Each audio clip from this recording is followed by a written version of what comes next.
Bakunzi ba Judgment Truth Victory ndabasuhuje. Tugeze ku murongo wa kabiri mu butumwa bwiza uko bwanditswe na Matayo, aho ku murongo wa mbere twabonye abanyabwenge bagiye i Yerusalemu babaza bati, umwami w'Abayahudi uherutse kuvuka ari hehe? Twabonye inyenyeri ye mu burasirazuba, none tuje kumuramya. Aha ni muri Bibiliya ntagatifu. Muri Bibiliya yera, umwami w'Abayuda wavutse ari hehe?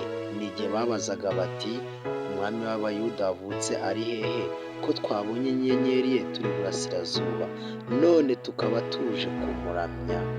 Aha ngaha ni igihe ba banyabwenge bari bavuye kure baje kuramya Yesu. Matthew chapter 2 verse 2 saying, where is he that is born King of Jews? For we have seen his star in the east, and are come to worshiping him.